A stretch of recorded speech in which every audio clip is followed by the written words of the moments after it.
Hi, we're at the ActionHub.tv studio at the Old Mutual Two Oceans Expo, and with me is Dennis, the foot doctor from Nike. Dennis, great to have you here.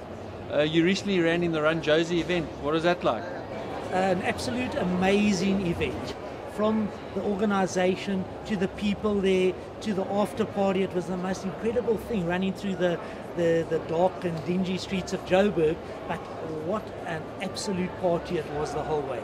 So I had an absolute wonderful evening. How about that experience of running through Hillbrow? Incredible, because I thought Hillbrow, this can't be too safe, but everybody was out playing vuvuzelas, high-fiving everybody, the kids were there, everybody was there having a street party with us running through the middle of the street party. So it was incredible, and I don't think there was even one incidence of anything happening on the evening. Sure, it was amazing. So just getting down to business, the Total Sports Ladies Races come up later in the year, Nike being with the footwear and apparel partner of the event, and you being a shoe expert and the foot doctor. What would you suggest for a novice lady that's entering the race for the first time and training for it at the moment? How do they choose a shoe? Right. The first thing is, ladies don't choose a shoe because they're pretty. Shoes are pretty, they're very nice, but that's not the main criteria. The main criteria is what the shoe does for you from a support or a cushioning point of view. So it's the function of the shoe that's most important. So the main thing is, do you need a shoe that's got more support, or do you need a shoe that's got slightly less support, what we call neutral? And those are the two main categories of running shoe, more support or neutral shoes. So if you're a neutral runner or a normal runner, you'd have a shoe that is neutral and it gives you protection and it lets your foot do its normal function. But if you pronate inwards a little bit, or your foot rolls inwards a little bit, you need a shoe that's got a little bit more support on the inside, and that's called an anti-pronation shoe. And that's a very difficult choice because people don't know what they do or don't know how to match it up. So the important thing is to go to a specialist running shoe store, and there are many around in the big cities, and they will help you choose that, or come to me, the Nike Foot Doc, to try and advise you as to what shoe for your kinds of feet. And it's an individual thing. You can't run in the shoes I run in, they might not work for you. So each person needs their feet looked at by the sports store or a podiatrist or somebody of knowledge, and the shoe then matched to their type of feet with the right amount of support. But what's interesting, if you're not sure, there's a shoe with what's called dynamic support in it. Now dynamic support, it's a neutral shoe, and that's how it functions, but if you do pronate inwards a little bit, the shoe will give you some support on the inside. So here's a shoe that will cover both bases if that's what you need. So it's very exciting, some of the newer technology in running shoes for people. But I stress, it's not about the color, not about how good it looks, it's about what it does for you functionally when you run. Sure, that's great advice. So just choosing a neutral shoe here, can you take us through the technology of this neutral shoe? All right, a general neutral shoe, and most companies have similar types of technology. A neutral shoe is for the normal foot.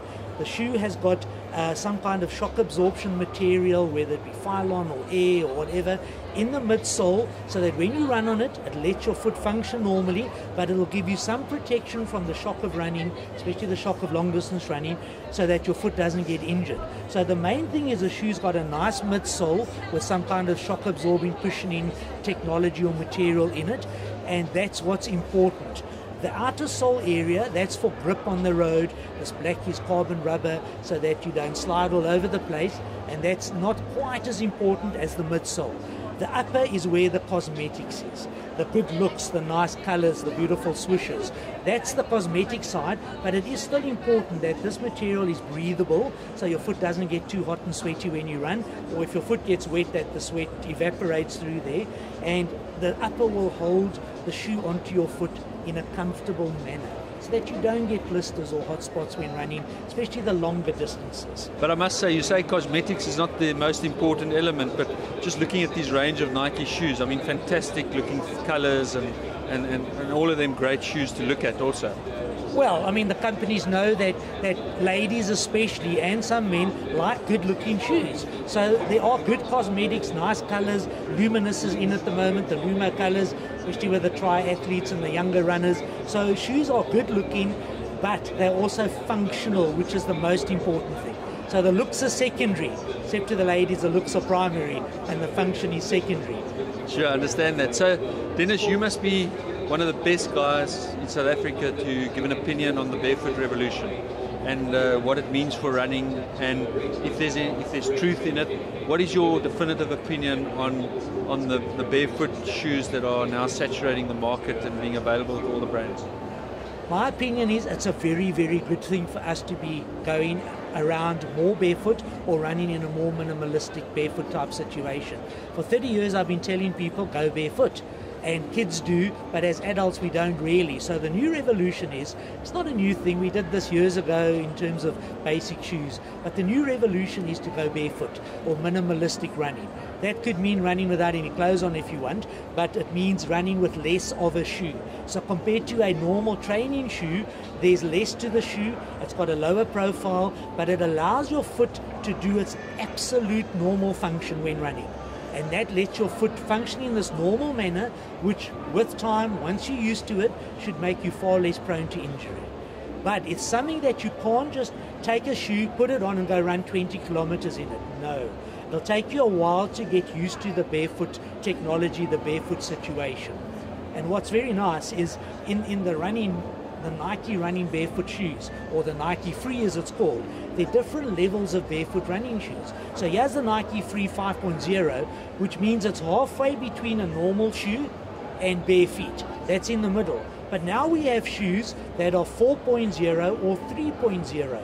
So for example, this shoe is less of a shoe than that in the sense of it's more minimalistic. Is 10 the normal shoe and 0 barefoot? Correct. That's 5.0. Now this is 3.0. So this is even more minimalistic than that.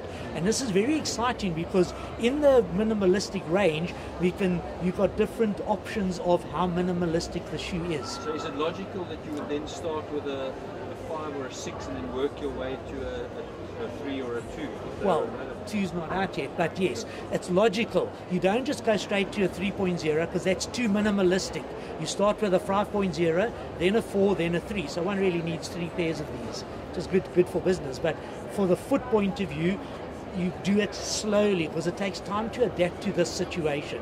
But another very important thing is this minimalistic shoes are not meant to replace your normal shoes.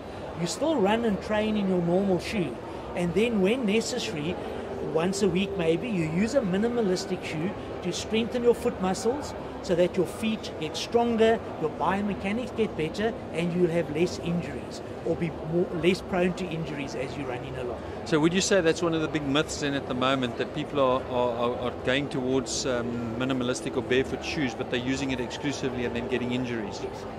The problem is, people are saying, but this injures you.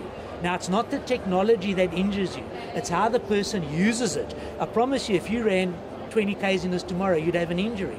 But in 6 months' time, once you're used to this, you won't. So it's not the technology. There's nothing wrong with the technology. It's the way it's been used by runners who sometimes not thinking it through properly. So it's very important to get good advice on how to train in it and use it and adapt to it. And your body will adapt, but it takes time to adapt to it. Just take us through the range of different shoes that are available now in terms of the grading system from 0 to 10. Okay, just to recap, a normal running shoe is equivalent to a 10, and barefoot is equivalent to a 0. So what Nike start with is a Nike Free called 5.0. That's in the middle between the two. So this is our starting point of our minimalistic or natural running type shoe. From the 5.0, you get one below it, a 4.0, which is slightly more minimalistic, slightly closer to running bare feet. And then at the bottom of our scale, you get the 3.0. 3.0 is the lowest minimalistic shoe we have. It's the lightest, it's the most flexible one we have, and that's the one that's closest to running bare feet. But it's important to start maybe at the 5.0, then move to the 4.0, then move to the 3.0. Not just straight for this. And of course, the important point of having a normal shoe and a barefoot shoe.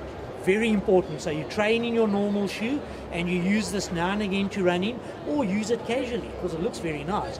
Use it casually and get the benefit of barefoot running, strengthen those feet, strengthen those biomechanics of your feet and legs to reduce the chances of you getting injured. But it's a time process. Great to have you at actionhub.tv. All the best at the Nike stand, and we'll see you soon. Thank you, Michael.